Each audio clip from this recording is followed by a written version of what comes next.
வாங்க ரொம்ப ஈஸியாக டேஸ்ட்டாக பச்சை பயிறு எப்படி கிடையாதுன்னு பார்க்கலாம். அதுக்கு வந்து ஒரு குக்கரில் வந்து ஒரு 150 கிராம் அளவுக்கு இன்றைக்கி பச்சை பயிறு எடுத்திருக்கோம். அதை சேர்த்திக்கலாம்.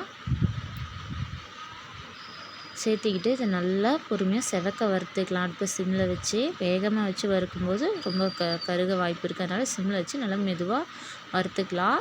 தண்ணி சேர்த்திக்கலாம். வறுத்ததுக்கப்புறமா அதை கழுவிட்டு திரும்பவும் தேவையான அளவுக்கு தண்ணி சேர்த்திக்கலாம்.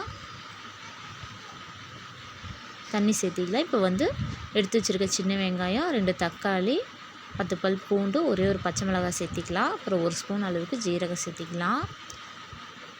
ஒரு 1/2 ஸ்பூன் அளவுக்கு மிளகு சேர்த்திக்கலாம். இதில் வந்து ஒரு 1/2 ஸ்பூன் அளவுக்கு மஞ்சத்தூள் சேர்த்திக்கலாம். மஞ்சத்தூள் சேர்த்திட்டு நல்லா கலந்து விட்டுக்கலாம். கலந்து விட்டாச்சு. இப்போ இதில் 1 ஸ்பூன் அளவுக்கு விளக்கெண்ணெய் சேர்த்திக்கலாம். விளக்கெண்ணெய் சேர்த்தும்போது பருப்பு நல்லா டேஸ்ட்டாகவும் இருக்கும், நல்லா வாசமாகவும் இருக்கும். இதில் வந்து ஒரே ஒரு ஸ்பூன் அளவுக்கு சாம்பார் தூள் சேர்த்திக்கலாம். இது நல்லா டேஸ்ட்டு சூப்பராக இருக்கும். அதுக்காக நல்லா கலந்து விட்டுக்கலாம். இப்போ வந்து இந்த பருப்புக்கு தேவையான அளவுக்கு உப்பு சேர்த்திக்கலாம்.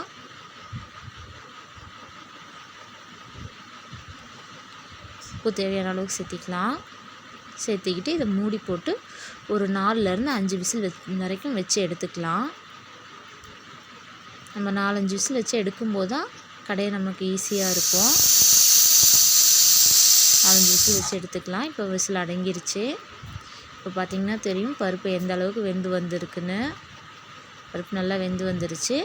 மத்து போட்டு தண்ணியை வந்து வடித்து எடுத்துக்கலாம். அப்புறம் எடுத்துகிட்டு மத்து போட்டு கடைஞ்சி எடுத்துக்கலாம். இப்போ 4 விசில் விடும்போது கடைய ரொம்ப ஈஸியாக இருக்கும். இப்போ வந்து எடுத்து வச்சுருக்க தண்ணியை சேர்த்திக்கலாம். இப்போ வந்து இதுக்கு வந்து தாளிப்பு இது பண்ணிக்கலாம். இப்போ எண்ணெய் ஊற்றிக்கலாம். கடுகு 1 ஸ்பூன் சேர்த்திக்கலாம். ஜீரகம் 1 ஸ்பூன் சேர்த்திக்கலாம். ஜீரகம் தாங்க இதுக்கு வாசம் ரொம்ப கொடுக்கும். ஒரு சின்னது துண்டு பெருங்காய கட்டி சேர்த்திக்கலாம். இப்போ வந்து வரமிளகாவும் கருவேப்பிலையும் எடுத்து வச்சுருக்கோம் சேர்த்திக்கலாம். சேர்த்திக்கிட்டு இது நல்லா தாளிச்சிக்கலாம். இப்போ வந்து ஒரு 1/2 ஸ்பூன் அளவுக்கு மிளகு சேர்த்திக்கலாம். இதையும் நல்லா தாளிச்சிக்கலாம். இப்போ வந்து கடைஞ்சி வச்சுருக்க பருப்பில் வந்து சேர்த்திக்கலாம். நம்ம நல்லா பொரிஞ்சு வந்துடும் பாருங்கள். பருப்பில் சேர்த்திக்கலாம். இப்போ அவ்வளோதாங்க, ரொம்ப டேஸ்ட்டாக ஈஸியாக பச்சை பயிறு கடையில் ரெடி ஆயிடுச்சு. நீங்களும் செஞ்சு பாருங்கள், ரொம்ப சூப்பராக இருக்கும். வீடியோ பிடிச்சா லைக் பண்ணுங்கள், ஷேர் பண்ணுங்கள், சப்ஸ்கிரைப் பண்ணுங்கள்.